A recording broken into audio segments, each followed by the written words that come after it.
Bonjour les amis, comme convenu, je démarre des petites sessions de bibliographie vu que vous n'avez plus le temps de les lire.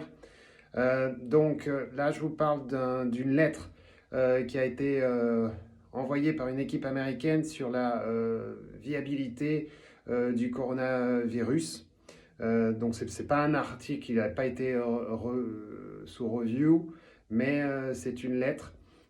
Il est déjà un petit peu critiqué sur la méthodologie, mais je vous fais le résumé. Je vous mets à côté les références si vous avez le temps de le lire. C'est probablement quelques minutes, c'est assez short. Donc d'abord, premier point, la dénomination du virus a changé puisque maintenant on parle de SARS-CoV-2 en comparaison au SARS-CoV-1 de 2003. Donc l'article, en fait la lettre à l'éditeur, a expérimenté la viabilité du coronavirus au niveau aérosol. Et donc, ils ont utilisé un nébulisateur et une Goldberg drum pour, en quelque sorte, simuler l'éternuement d'un patient malade et donc contagieux. C'est d'ailleurs sur ce point qu'ils sont un peu challengés, puisque plusieurs équipes disent que ça ne représente pas l'atout ou les expectorations d'un patient, les expectorations étant plus sous forme de gouttelettes que d'un vrai aérosol. Enfin bon. Donc ils ont testé la viabilité du coronavirus au niveau aérosol et aussi sur les surfaces plastique, métal, cuivre et carton.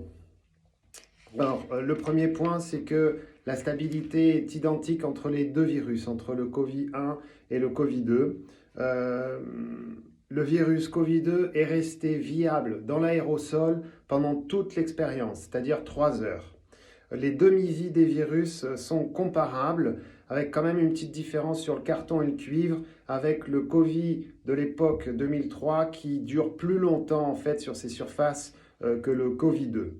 La viabilité était de 72 heures, 72 heures sur le plastique et le métal, 4 heures sur le cuivre, 2 fois plus d'ailleurs pour le Covid-1, et 24 heures sur le carton. Alors, autre point, la viabilité diminue de manière exponentielle, ce n'est pas linéaire. Donc en gros, la stabilité sur les surfaces des deux virus est identique.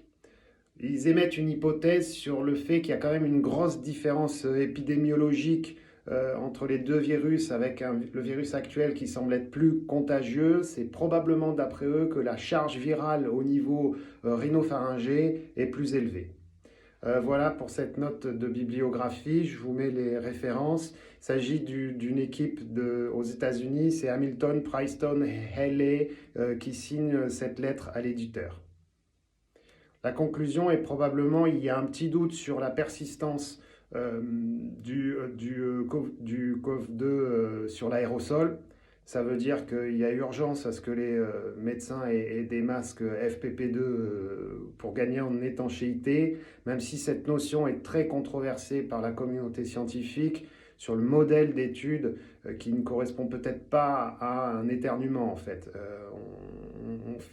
On a l'idée que les gouttelettes se posent beaucoup plus rapidement au sol qu'un vrai aérosol. Et deuxièmement, pour la population, bien effectivement, il faut probablement se méfier des plastiques et des surfaces parce que le virus reste assez longtemps sur ces surfaces, ce qui veut dire aussi que dans les structures médicales, il faut nettoyer en permanence. Et pour le public, il faut probablement nettoyer les plastiques qui rentrent à l'intérieur de la maison.